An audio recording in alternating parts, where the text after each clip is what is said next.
Elderly woman rescues abused cat. What happened next will make you love humanity. The chill of a late autumn evening settled over the quiet suburban neighborhood, where Mary Whitaker, an 82-year-old widow, lived alone in her small, ivy-covered cottage. She had spent most of her life as a schoolteacher, known for her patience and unwavering compassion. After her husband's passing, Mary found solace in her garden and the books that lined her walls. But despite her hobbies, a persistent ache of loneliness crept into her days. On her evening walk one Tuesday, something unusual caught her attention. Faint, pitiful cries emanated from the alley beside the local grocery store. Mary's heart quickened as she approached the source of the sound. There, huddled beneath a pile of torn cardboard, was a scrawny cat, its fur matted and patchy, and its eyes reflecting a mix of fear and exhaustion. "Oh, you poor thing," Mary whispered, crouching down. The cat flinched at her voice, its body trembling. Deep scratches and bruises marred its delicate frame, evidence of neglect and abuse. Ignoring the bite of the cold ground, Mary gently extended her hand. "It's okay, sweetie. I won't hurt you," she cooed. It took several long moments of stillness before the cat hesitantly sniffed her fingers.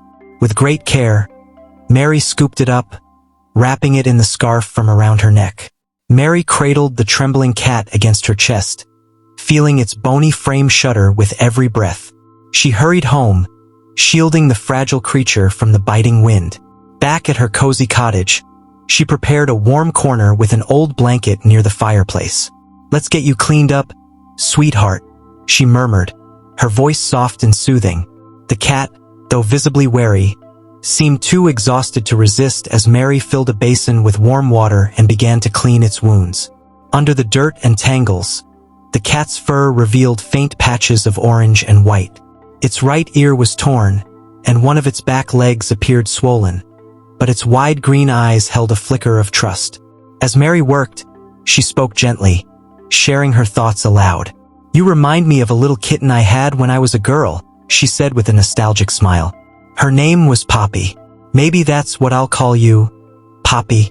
The cat blinked slowly, a gesture Mary took as approval. Over the next few days, Mary devoted herself to Poppy's recovery. She consulted the local vet, who confirmed that Poppy's leg wasn't broken but badly bruised. Mary followed the instructions meticulously, applying ointments and ensuring Poppy rested. In return, Poppy began to transform. Though still cautious, she started to follow Mary around the house, her steps tentative but deliberate. She would curl up beside Mary as she read, purring softly, a sound that filled the once quiet cottage with warmth. But the story didn't end there. Mary soon discovered that Poppy wasn't just healing physically. She had a way of bringing unexpected changes to Mary's life as well. One sunny morning, as Mary and Poppy sat on the front porch, a young boy from the neighborhood passed by. He paused, staring at the cat with wide eyes. "Is that your cat?" he asked shyly. "She is now," Mary replied with a gentle smile. "Her name's Poppy. Would you like to meet her?" The boy hesitated before stepping closer. "She looks like a cat I used to feed behind the store. I thought she disappeared." Mary's heart ached at his words. She invited him to sit and share more, learning that the boy, Daniel, had often snuck scraps of food to Poppy, even though his own family struggled to make ends meet. That chance encounter sparked an unlikely friendship. Daniel began visiting regularly, helping Mary care for Poppy and sharing stories of his dreams of becoming a veterinarian.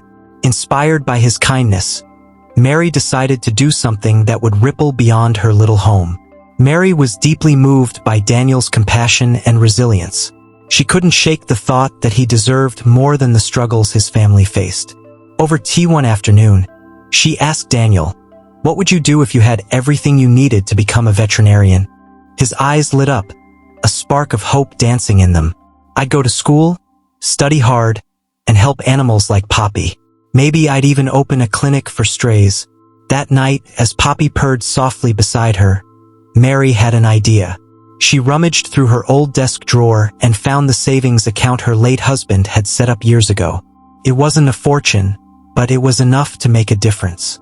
The next week, she visited Daniel's family, offering to sponsor his school fees and provide resources to help him chase his dream. Daniel's mother, a hard-working woman with weary eyes, was overwhelmed. She tried to decline, but Mary insisted. "Consider this a gift," Mary said warmly. "Daniel's kindness saved Poppy, and now it's my turn to help him. Besides," she added with a twinkle in her eye, "I could use some company in this old house."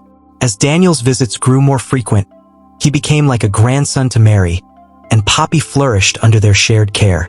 Word of Mary's kindness began to spread through the community, and soon others wanted to help.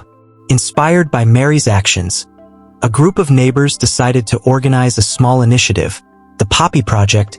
It aimed to rescue and rehome stray animals in their town.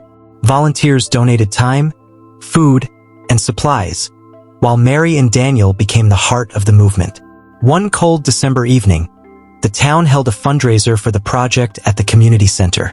Mary, dressed in her finest wool coat, stood beside Daniel as he delivered a speech about the importance of compassion for animals and for each other.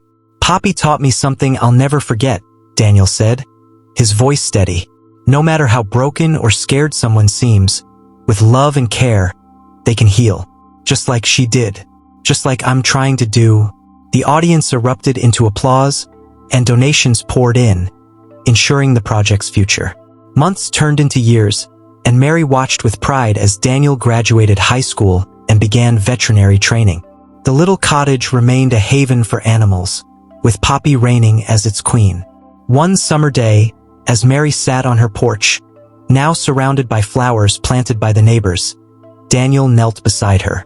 "I got accepted into veterinary school," he said, holding out an acceptance letter. His voice cracked with emotion. "None of this would have been possible without you." Mary's eyes filled with tears as she patted his hand. "Oh, Daniel, it was never just me. Poppy brought us together. She reminded me, and this whole town, that love can change lives." The Poppy Project thrived for decades, its impact reaching far beyond the little town. And though Mary eventually passed on, her legacy lived through Daniel, who opened a clinic named Poppy's Place in her honor. A place where every creature, no matter how broken, could find healing and hope. And in the clinic's waiting room, a painting of Mary and Poppy hung, reminding everyone who walked through its doors that even the smallest acts of kindness could spark a movement of love that transforms the world.